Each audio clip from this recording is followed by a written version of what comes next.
This is the story of an extraordinary collection of visionaries, renegades, and child geniuses.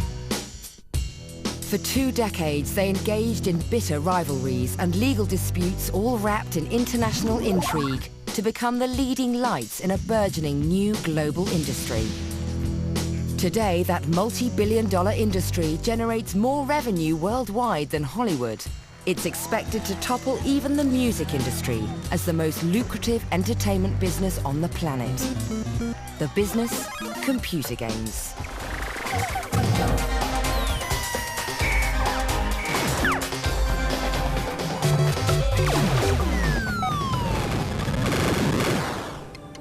It all began in 1972 with a group of Silicon Valley rebels who quit their mundane engineering jobs to pursue a dream.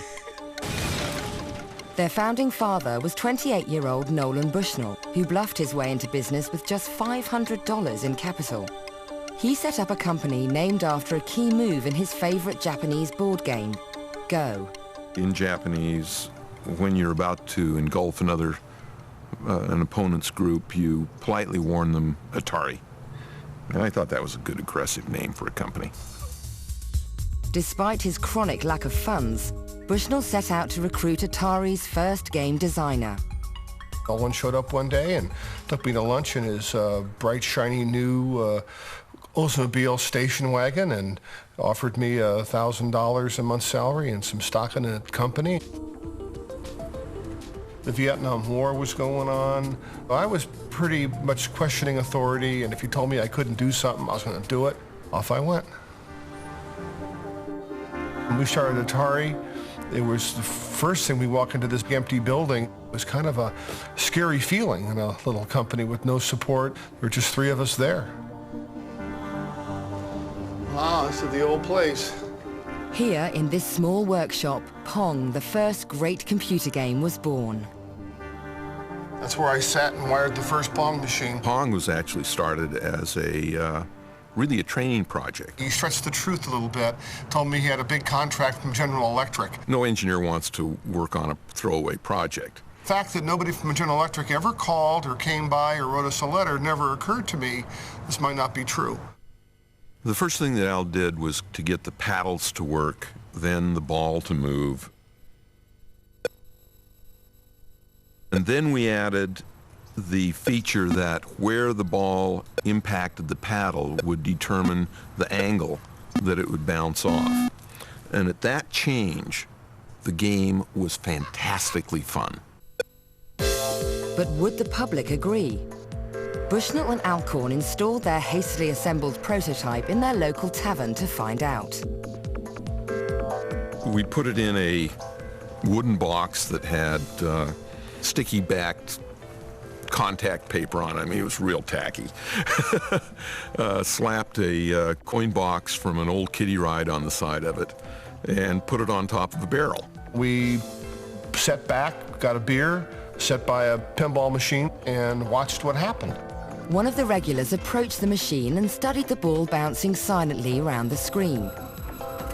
He inserted a quarter and the game began. Eventually, he realized that 2 small knobs controlled the paddles and played his first shot. A small crowd gathered round to watch. Bushnell and Alcorn watched for a while and then headed home. The next day, they called in and said the machine's broken, and we said, oh no. The machine was opened, and we found that the problem was that it was so full of quarters it wouldn't take anymore. I thought, that's a problem we can solve. When Nolan saw how well the Pong was doing, how much money it was making, he said to himself, I got a hit on my hands, and we're going to go into manufacturing. Atari was on its way. Bushnell rented the cheapest space he could find, an abandoned skating rink, and they set up their first factory.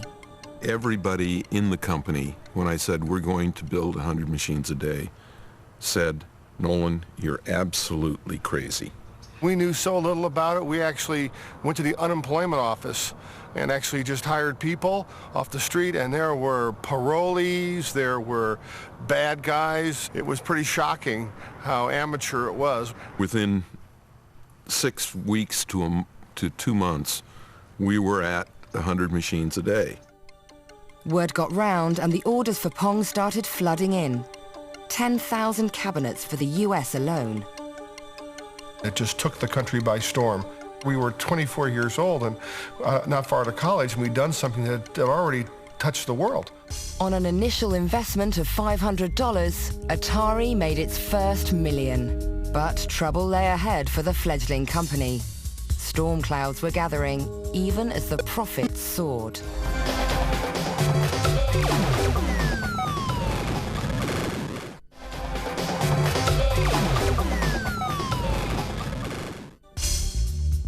The new computer game company Atari was hitting the big time. Greater success would soon follow when they thought of taking their game Pong out of the arcades and into the home.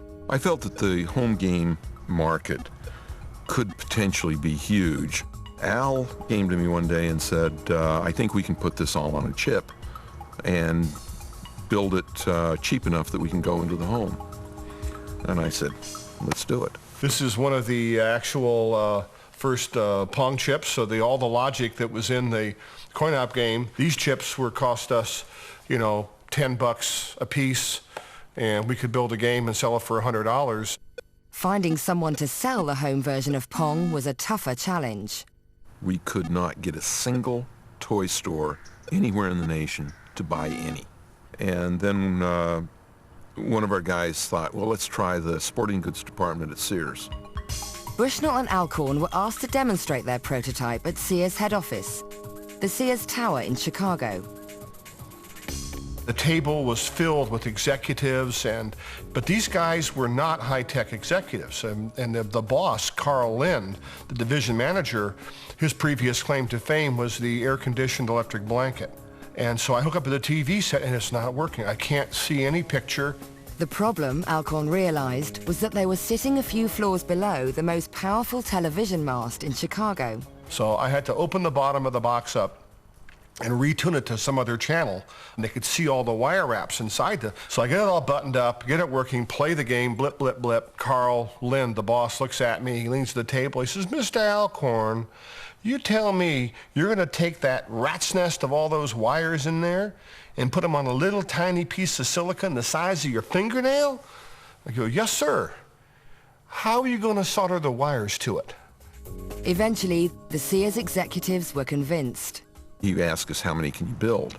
So we huddled outside and said, how many do you think? He said, about 25,000. And so I went back in and I said to the Sears buyer, I said, about 75,000. I figured good 3 to 1. Then not to be outdone, he came back with an order for 150,000. And at that point, we said, well, there's no way we can afford to build those. We just don't have enough money. And he says, oh, not to worry. I'll introduce you to Sears Bank. Sears ordered 150,000 units of Pong to be delivered in time for Christmas 1975. It was make or break time for Atari, again. Sears put their marketing might behind Pong, and a frenzy of anticipation built up. The 1973 arcade sensation was now available as the ultimate home entertainment. One commercial ran, and they were completely sold out. And that was wonderful. Slowly but surely, we built new games, different games. We just took this attitude that we were going to give our competitors no safe quarter. And we outmarketed them, we outbuilt them, we out-innovated them. Bushnell was determined to stay ahead of new rivals. To make the best games, Bushnell needed to attract the best engineers. So he decided to make working at Atari fun, the most fun company on the planet. He installed a hot tub in the new offices. I remember Nolan and me in the hot tub with some engineers and some lady engineers, and in walks a brand new engineer hire with his parents. And he's saying, and there's the chairman of the board, and there's the VP of engineering.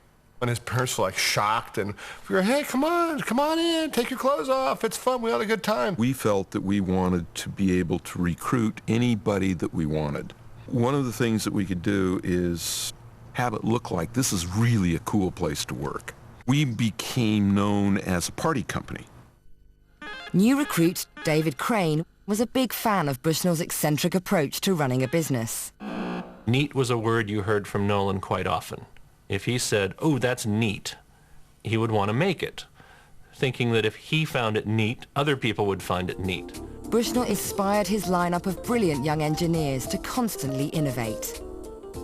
My attitude was that if you personally believe strongly in your idea, give it a try. The free flow of creativity produced a whole string of hit games, keeping Atari at the top of the industry it had created. But then came the lawsuit. It turned out that computer games had already been invented, 6 years before Atari even existed.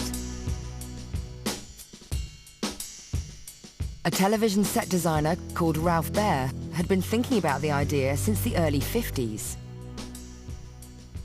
In 1966, it all came together while he was waiting at a bus stop on a business trip to New York. When I got back to the office the next morning, it was September 1st, 1966, I wrote a 4-page memo. In it, I lay out the whole thing.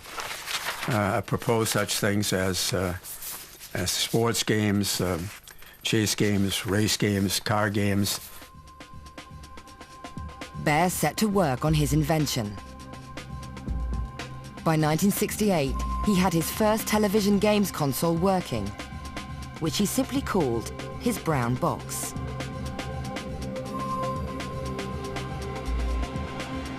His first game was a game in which 2 pixels chased each other around the screen.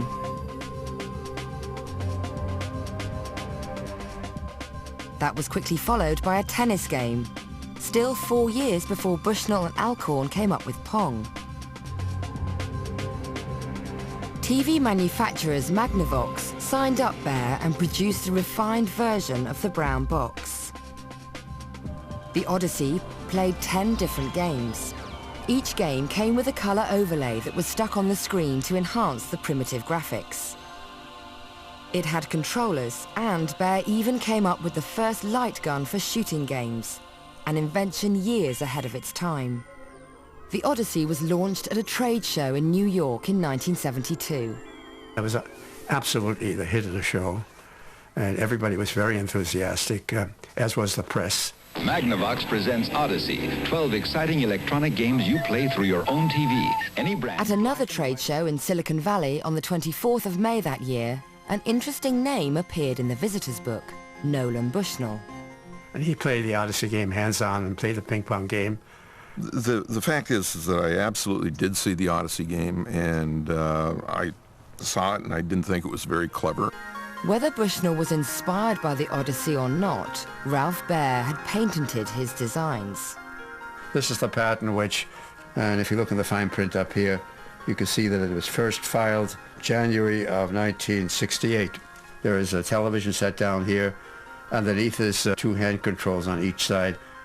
Based on Baer's patents, Magnavox sued Atari. Our position was always very clear. We said, we will only settle this for less than it'll cost us to defend it. After 4 years of negotiations, Bushnell and Baer met for the first time on the steps of the federal court in Chicago in 1976. Rather than go before a judge, Bushnell and his lawyer agreed to pay a license fee in recognition of Baer's patents. Within days, they had an agreement for a prepaid license for a very reasonable amount. He really got away with murder. Magnavox accepted a settlement of $400,000. Ralph Baer won justice, but none of the international recognition that Bushnell enjoyed. He was characterized as the father of video games because he was always out there and in front of the cameras, and I'm behind the scenes with the lawyers telling me, cool it, Baer, right? He's a licensee, cool it. Right? 25 years on, Ralph Baer has retired, but he's determined to finish his autobiography and set the record straight over the true origins of computer games. For Bushnell, the settlement came cheap. Atari was already making millions. But as computer games entered a golden era of popularity, Atari faced a new threat: what appeared to be an unstoppable world-conquering game from Japan.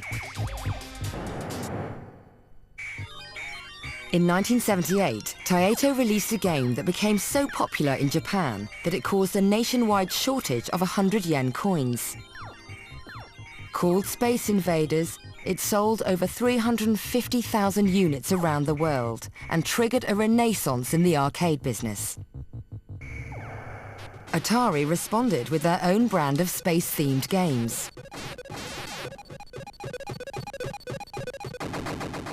Nolan Bushnell's team of engineers pioneered a new technology called vector graphics, with a striking new look. In 1979, Asteroids became Atari's all-time bestseller. They followed Asteroids with another massive hit entitled Battlezone. Arcades sprang up everywhere, and teenagers and young adults all over the world spent every spare moment and all their spare cash in them. Parents and politicians began to express their concerns. The press was full of stories from around the world of truancy and delinquency. Arcades were branded as evil dens of iniquity, where kids could be easily led astray. But Atari had a solution. Back in 1975, Atari's engineers had secretly started working on a radical new concept. Known as the VCS, or Video Computer System, it would play arcade games in the relative comfort and safety of home. So here we have the first prototype of the Atari VCS cartridge video game system. It has all the things you need in a prototype. We had the actual logic wire wrap board here and some joysticks and controls from the tank game. We figured we knew we needed this game, had to play Pong, had to play Tank, and had to do the driving games. And beyond that, we weren't sure what we were going to do with it.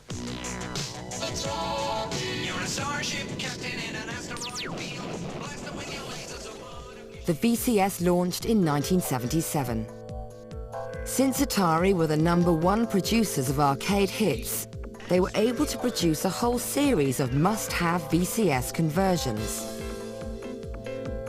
And in 1980, Atari bought the home video game rights to Space Invaders. Atari Space Invaders are here. Now you can play the world's most popular arcade game in your own home. Space Age action on your own TV screen. Plus, all the excitement of... That Christmas, millions of VCS consoles were sold, just so that teenagers could play Space Invaders at home. Thanks to the overwhelming success of the VCS, Atari's annual revenues passed $1 billion. The company's meteoric rise attracted the attention of major players. Warner Communications made Bushnell an offer he couldn't refuse. They offered $28 million to buy Atari, an extraordinary return on Bushnell's startup capital of $500. Everyone's gone Atari, the #1 video game. It was a lot of money in those days. It was more money than I ever thought I'd make. But it was the beginning of the end for Atari. Bushnell stayed on as chief executive, but was soon at odds with the new management. We were just launching the VCS, and I said, well, you know, the VCS is over. And they say, what? I said, well, no, you have to think of it that way. And they were horrified. The new Warner bosses were unimpressed with how the company was run. They were New Yorkers, and they didn't understand it. They thought it was very, very bizarre. And they set about, piece by piece, really dismantling the corporate culture and fundamentally destroying the company. It was the damnedest thing I'd ever seen. A series of showdowns with the new bosses eventually, inevitably, led to Bushnell being removed. He was paid off and shown the door. The industry had lost its pioneering visionary. But Atari's problems weren't over. Under the new regime, star designers like David Crane found they were no longer valued for their role in the company's extraordinary success. There were a lot of promises made that weren't kept. We had some very key engineers that were doing the cartridges for the home games that were making like $50,000, $60,000 a year. In 3 or 4 months, they'd produce the software for a cartridge that would sell $100 million worth of stuff, and these engineers could do the math. If they really didn't think we were worth more than the person who put screws in the plastic, then we were at the wrong company. David Crane and 3 other top designers left Atari and set up their own company, Activision. After 2 years of legal wrangles with Atari, they won the right to design and publish their own games for the VCS. Activision produced many of the best-loved VCS titles, and Crane himself designed its most successful game of all, Pitfall. Every game we developed sold 500,000 units at least, so they were all hits. And then when Pitfall came out and sold many millions of units, it was the biggest. What we were developing at that time with Pitfall was the first platform game. Activision rekindled the creative spirit of the early days at Atari, but it also, unwittingly, triggered a disaster. A lot of business people saw only our success and unfortunately flooded the market with product that nobody wanted to buy. Atari contributed to a public loss of confidence in computer games with hurriedly produced, poor-quality games like E.T. Millions of copies of this game ended up as landfill. The market for computer games crashed, and in 1983, Warner announced second-quarter losses of over $250 million, and their shares plummeted. I absolutely regret the Warner sale. I think it was the stupidest thing I ever did. In 1984, Warner sold off Atari, and the American computer games industry was declared dead. But elsewhere, innovation was still thriving, and a new breed of brilliant game designers and entrepreneurs was about to emerge. It started as a hobby, and yes, it turned into obsession, turned into a career, I guess. Twins Philip and Andrew Oliver were typical British teenagers. Their parents didn't allow them to have a television game console, but computers were considered educational. And a whole series of cheap personal computers like the ZX Spectrum and the Commodore 64 came on the market. Thousands of well-intentioned parents bought them, and in doing so, spawned a software industry that now rivals any in the world.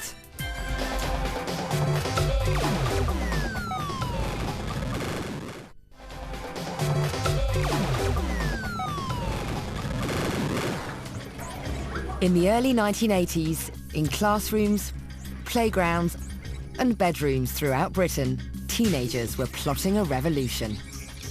Some of them were about to become millionaires. Aged just 12, the Oliver twins aspired to make games which offered something different to the classic arcade games. The leading edge was what was happening in the arcades. But the problem with arcades was they had to kind of take your 10p or 20p and give you only 1 minute's worth of fun. Whereas the computer games... Kids can play it all evening, every evening if they want. The Oliver twins taught themselves how to program games on their new computers. In 1982, when they were just 13, they published their first game, Roadrunner. The program for it was published in a magazine so that readers could type it into their own computers. It was just so cool to be able to sort of go into school and say, look, that's our work, and just like run through it with kind of other kids. It was just blocks of single colours. It kind of raced up the screen and the track moved down the screen. And we used to challenge each other, how long can you last? It slowly got narrower and twistier with good random in there. So it'd eventually knock you off. The magazine paid them a token fee for the game. They entered their next game into a designer game competition for a kids' TV show. We wrote a game, sent it in, and we won first prize, and we appeared on television. And that was kind of great, but it was so funny because they said afterwards, we were the only one that actually sent in a game. They didn't actually mean for people to write games. They wanted you to design on paper, wouldn't it be cool if a character did this and this, whereas we'd actually written a game. Their hobby was quickly turning into a cottage industry, based in their bedroom at home. We did a whole series of games here. First few. There's this Killer P and KV. There were many times where you just worked straight through the night and you had school in the morning, and we just sort of like break up, like you're going to do all the arrows shooting and boulders dropping, and you're going to do this, and you'd go to sleep and you'd wake up and it's like, oh cool, there's a new feature in the game. We just keep working and working and working, and we're starting to get suspicious when you had birds tweeting at the window and it was getting brighter outside. You know, and you hear the milk float. Yeah. Publishers distributed their games all over the country and sold them in high street stores. But by the time they were finishing school, the twins were still being paid very little, and their parents thought it was time they got a real career. But one of their teachers at school persuaded their parents to give them 1 year to make a go of it. And a few weeks later, everything changed when they met the Darling brothers. The Darling brothers had also been programming their own games since their early teens. But they were unhappy with the token amounts of money that game companies were offering teenage designers. So they sold their games by mail order, setting up their own company in a spare room at home. They duplicated their games on cassette, printed their own artwork, and eventually sold 1 million copies.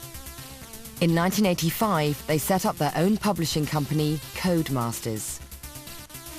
And at their first trade show, they met the 18-year-old Oliver twins. The Oliver twins came in and we sat down and they showed us a demo of one of the games they'd done previously. They're going, a game like that, yeah, we'll give you £10,000 for it. we were just staggered. If they've said that their jaws hit the floor and they were very excited, they must have concealed that quite well. We couldn't get home fast enough, and we just didn't sleep. Within about a month, we wrote Super Robin Hood, which went straight to #1. By Christmas, we'd sold 100,000 units and made £10,000, and in fact, it carried on selling, so we actually made a little bit more. Just couldn't believe it. But of course, the minute it started selling, we just couldn't stop, so we just started rattling out more games for Codemasters. It was one of the most successful partnerships in computer game history. We worked out that 50% of all Codemaster games were actually written by us. The Oliver twins were also working on a secret project.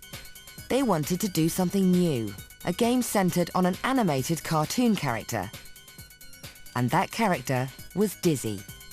We wanted like this fantasy world. I had this idea. We should get the character's face as big as possible on screen to give it a bit of personality. They got an awful lot of fan mail in at Codemasters all about it and asking, how do you do this and how do you do that? And every time we went out, they go, oh, we got some more fan mail.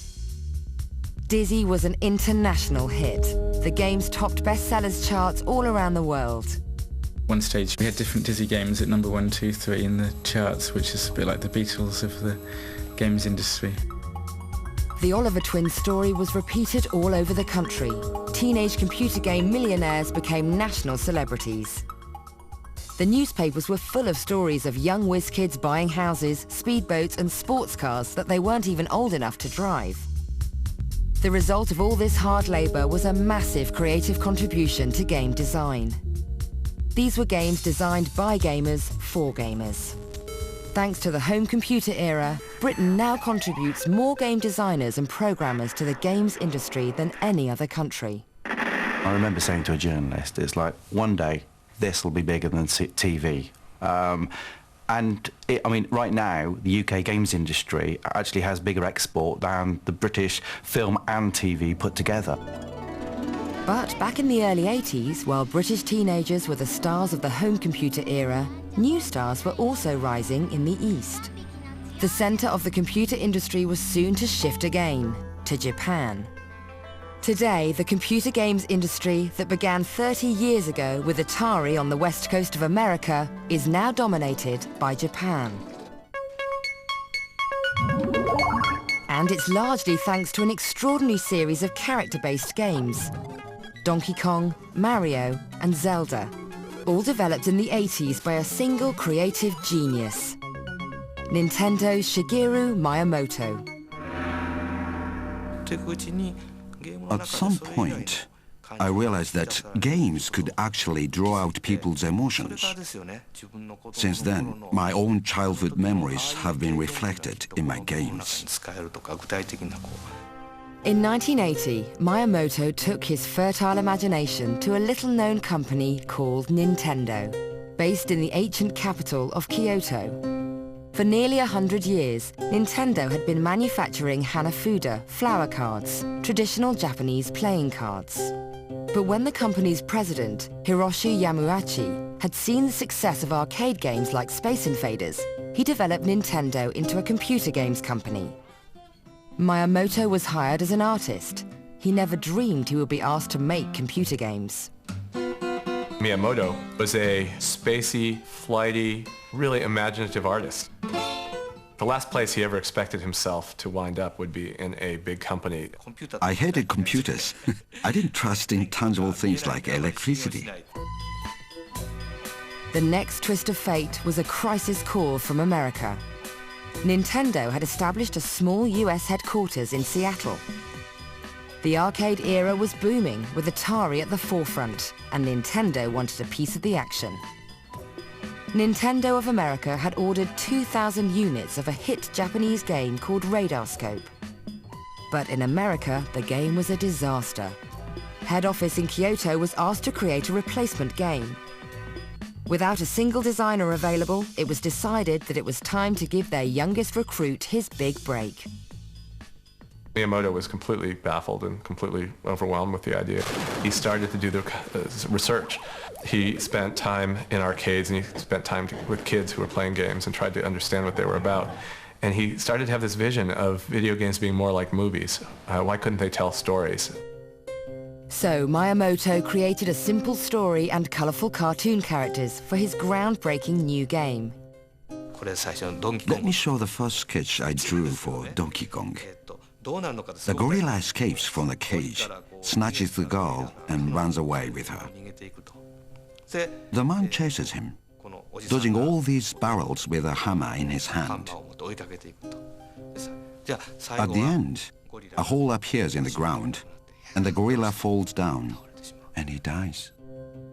To bring his cartoon characters to life, Miyamoto had to work within the limits of the technology of the time. All of a sudden there was a question, what kind of hair did this guy have? The problem is if he's falling in a video game, you'd have to have his hair do something that the designers just couldn't deal with at the time, which is inertia would make his hair blow up and it would sort of be sticking up as he was falling down. So the way that Miyamoto solved that problem was he gave him this little red hat. As a final touch, Miyamoto wrote his own music for the game and it was shipped out to Seattle. It remained to be seen whether Donkey Kong would have more success than the failed Radarscope game it was supposed to replace.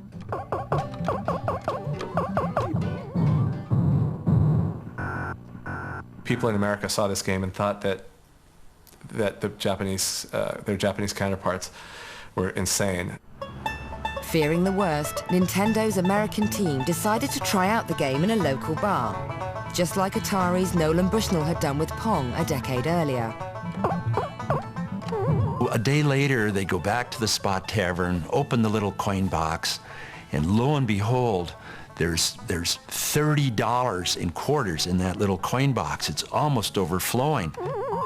That says that machine was operating almost every minute that tavern was open from noon until midnight when it closed that day. And he said, wow, what kind of aberration is this? That's all the market research I need. Let's go. The company made $100 million in sales in the first year alone. And Donkey Kong went on to become an international superstar through a whole series of games for years to come. Meanwhile, Donkey Kong's original owner, Jumpman, went on to greater fame and fortune.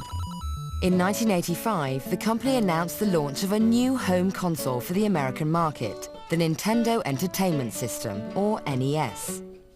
Following in the wake of the collapse of the US games industry, most observers thought Nintendo were crazy.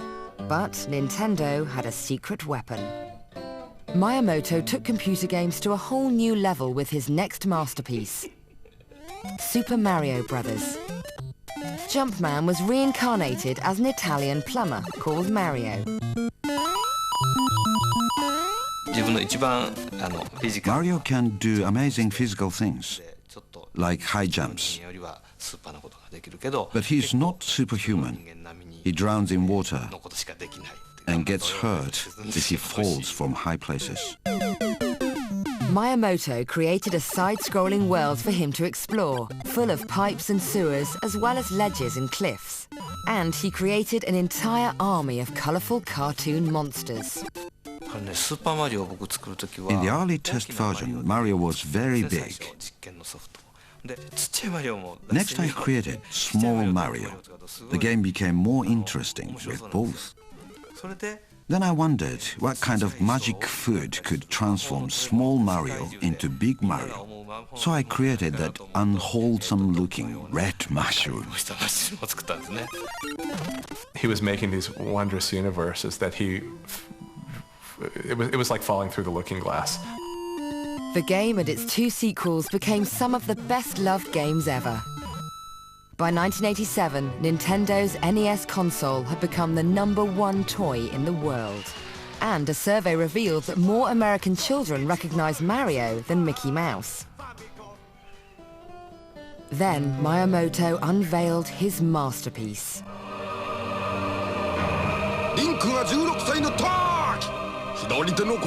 In 1987, Nintendo released the first of a series of games that has become widely acclaimed as one of the greatest games ever made, the Zelda series.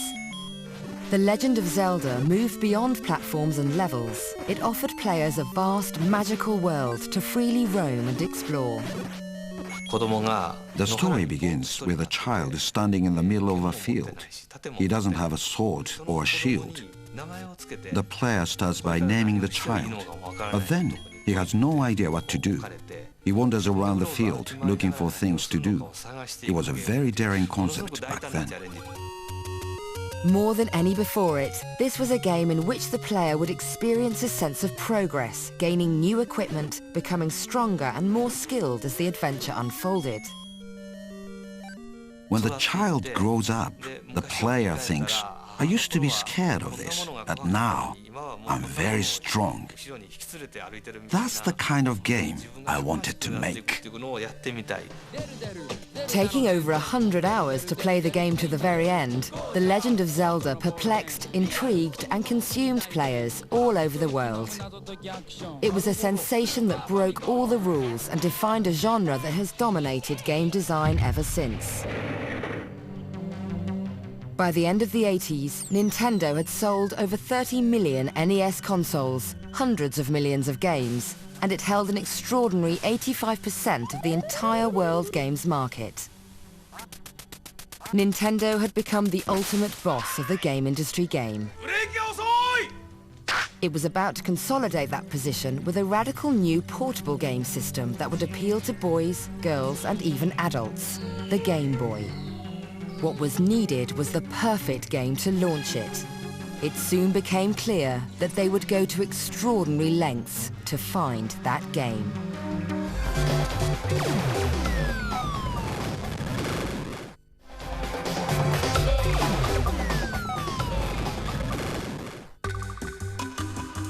In the late 80s, a friendship between 2 game designers was forged behind the Iron Curtain. It was a friendship that would make one of these men famous, the other rich, and make Nintendo's Game Boy the most successful games machine ever. The key to that friendship was a game called Tetris. In 1988, Dutch-born game designer and publisher Henk Rogers was in the business of importing new games to Japan. I first found Tetris in 1988 at the Consumer Electronics Show in Las Vegas, which is what I did. I used to go around the shows and find the games that I liked and bring them back to Japan. That was the business I was in. I played it, and then I went away and came back and played it again, and I went away and I came back and played it again. There was a really solid core game there. I just went after the game. Now living in Seattle, Alexei Pajanov created Tetris in Moscow in 1984. Pajanov was working on artificial intelligence and voice recognition software, and originally designed Tetris as an exercise to test out a new computer. My interest all the time was in small puzzles and games and all these small mathematical diversions. Tetris was based on an ancient Roman puzzle called pentamino. There are 12 different shapes like that, and these are all the possible pieces made out of 5 squares. Pajitnov's simple version of Pentamino had pieces made from 4 squares instead of 5. He called it Tetris, from the Greek word tetra, meaning 4. When I wrote the procedure which rotates at 90 degrees, I liked you push the keys and it chucks, push the key, chucks, and the idea of the game of real time come to me. Pajitnov's genius was to make Tetris a race against the clock.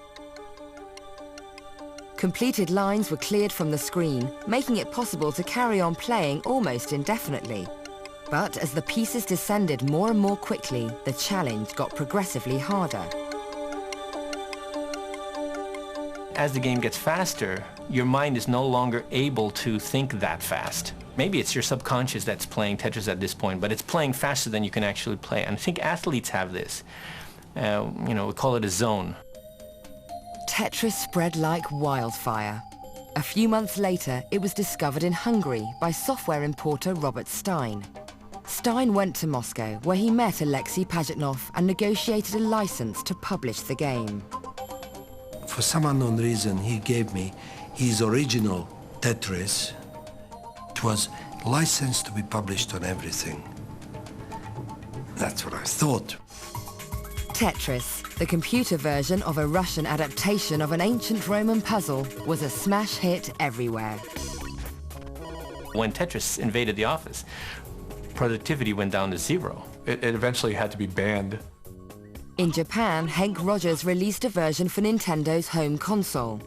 We released this Tetris at the Christmas of 1988. We ended up selling 3 million. And that was when Henk Rogers became one of just a handful of outsiders given a sneak preview of the new Game Boy handheld gaming system. I said, I think I have the perfect game for Game Boy. But Rogers faced stiff competition from Robert Stein to secure the handheld rights for Tetris. Excuse me, I discovered this product, so shouldn't I have it? And so I got on the next plane. Without realizing it at the time, Rogers and Stein flew out to Moscow on exactly the same day. They stayed in the same hotel, but never saw each other. The TV doesn't work. The radio doesn't work. Everybody's imagination about what it was like behind the Iron Curtain in those days, all those things were there. It was just very scary. Rogers went to Moscow knowing nothing about the Soviet Union and speaking no Russian. He knew he was looking for an organization called Elorg, and that was it. To his surprise, he had no difficulty hiring an interpreter who spoke perfect English. Your name is Allah. All these guys are KGB. There's no way that you're going to get an interpreter who's just there to help you do business. This is the building, Yeah, this is the building, right. Every meeting has to be cleared through the KGB.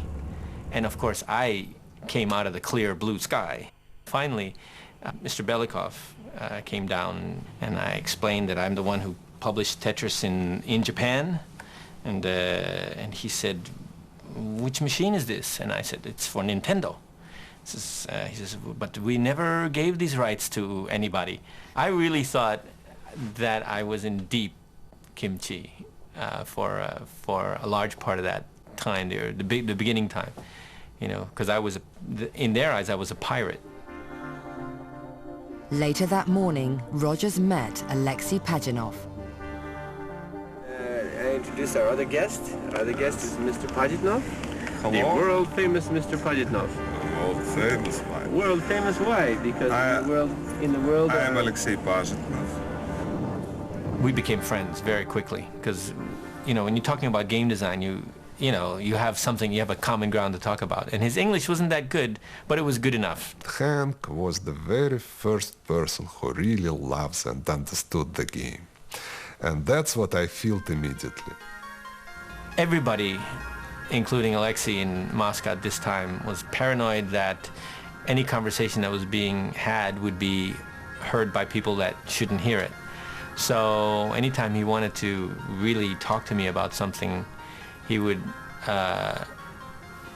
wink, wink, or whatever, and we would go to the park. Finally, the negotiations for the handheld rights for Tetris began. Gosh, it was 8 to 10 people there, some of whom were definitely KGB. And it was total third degree. I was in that room and they were questioning me about everything. What Rogers didn't know was that the Russians were also negotiating with Robert Stein in another room in the same building. My objective was to try to get as much of the licenses, what is left to be had. Unknown to Stein or Rogers, the chairman of UK publishers Mirrorsoft, Kevin Maxwell, son of newspaper magnate Robert Maxwell, was also in Moscow. Kevin was pulling strings. He's saying, if you don't do this deal with me, my dad's going to talk to Gorbachev and you guys are going to be in deep trouble. And that was his negotiating method. But Rogers had Pajanov on his side, and he had Nintendo's support to offer a generous deal. 4 days of negotiation, and finally they said yes. The deal was signed, and Pajanov and Rogers celebrated in the only Japanese restaurant in Moscow. I hated him, and yet he just done what any businessman would have done, you know. Today, I have lost God knows how many millions of dollars, and I wasn't very happy about it. The biggest winner was Nintendo. With Tetris as its packed-in game, 32 million Game Boys were sold around the world. As a Soviet citizen, Alexei Pajanov earned nothing from the game, but he became world famous and emigrated to the United States. In 1996, when the original deals expired, Pajanov finally earned his first royalties from the game. He and Henk Rogers are now in business, selling Tetris to a new generation of gamers on a new generation of hardware. With Tetris, the game industry finally came of age, and it made Nintendo, for a while at least, the most powerful entertainment company on the planet. From humble beginnings, computer game culture has evolved at an incredible rate, thanks to the vision and creativity of its pioneers. They understood how much we like, perhaps even need, to play games and explore new worlds. It's virtual living, and it's virtually unstoppable. Next, Discovery Sunday explores 100 years of flight as Extreme Machines heads to Chicago's O'Hare Airport after the break.